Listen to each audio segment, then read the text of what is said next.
ईश्वर का प्रेम, दया और अनुग्रह आप सबों को प्राप्त हो और ईश्वर का वचन आपके जीवन में परिवर्तन लाए। आज 40वां समय का दूसरा रविवार है। यह समय तपस्या, आत्मचिंतन, जीवन परिवर्तन और दया के कार्यों का समय है।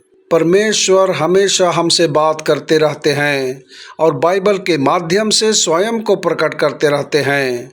आइए हम परमेश्वर के वचनों को पढ़ें, उनके वचनों को सुनें और इस 40 के समय में हम अपने दोषों को सुधारें और ख्रिस्तीय गुणों में बढ़ें।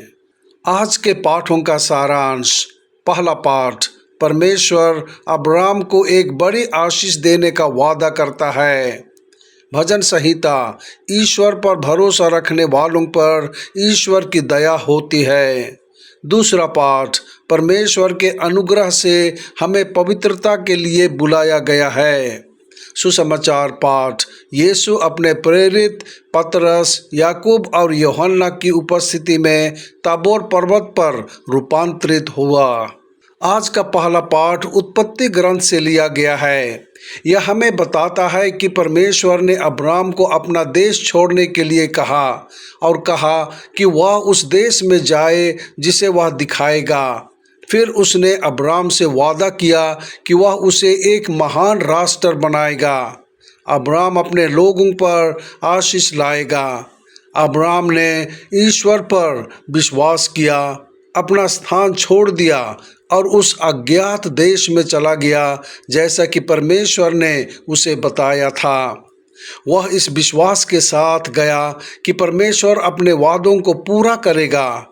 इस विश्वास के लिए अब्राहम को आज भी याद किया जाता है। हमें भी ईश्वर के वचनों और वादे पर अटल विश्वास करना चाहिए।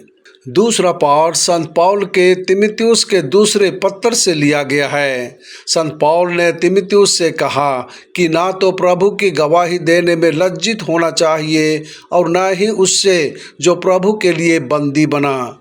उसने तीमुथियुस को सुसमाचार के लिए कष्ट उठाने के लिए प्रोत्साहित किया। यह यीशु ही हैं जिन्होंने हमें मृत्यु का नाश करके और हमें अमरता प्रदान करके बचाया।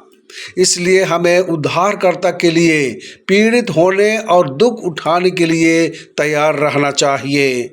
सभी ख्रिस्तीय विश्वासी को इस तरह समझना चाहिए और अपने विश्वास को जीना चाहिए और मसीह की गवाही देनी चाहिए। आज का सुसमाचार पाठ मत्ती के सुसमाचार से लिया गया है। पाठ हमें यीशु के रूपांतरण के बारे में बताता है।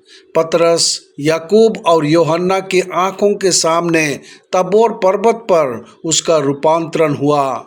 उसका चेहरा और वस्त्र उज्जवल और चमकीला हो गया और उसके साथ मूसा और एलिय्याह दिखाई दिए। इस अवसर पर उसके शरीर के रूप में परिवर्तन हुआ। एक काया पलट हुआ जिससे वह सूर्य के समान तेज से चमकने लगा। रूपांतरण के समय यीशु की सांसारिक सेवकाई समाप्त हो रही थी। उसने स्वीकार किया था कि वह मसीह था और उसने अपनी मृत्यु और पुनरुत्थान की भविष्यवाणी की थी। यीशु का रूपांतरण, यीशु की महिमा, उसके पुनरुत्थान की प्रतिज्ञा है। पर्वत पर मूसा और एलिय्याह का प्रकट होना इस घटना को इस्राएल के लोगों के साथ परमेश्वर के संबंध से जोड़ता है। मूसा और एलिय्याह कानून और भविष्यवक्ताओं का प्रतिनिधित्व करते हैं। परमेश्वर ने मूसा को अपनी आज्ञाएं दी। परमेश्वर ने एलिय्याह के द्वारा लोगों से बात की। यीशु के साथ ये दोनों मिलकर परमेश्वर के पूर्ण वचन का प्रतिनिधित्व करते हैं। यीशु परमेश्वर का वचन है। आइए हम उन्हें खुले दिल और विनम्रता से सुने और उन्हें अपना ईश्वर और मुक्तिदाता माने। प्रार्थना। हे प्रभु यीशु ख्रिस्त, आप ताबोर पर्वत पर रूपांतरित हुए थे।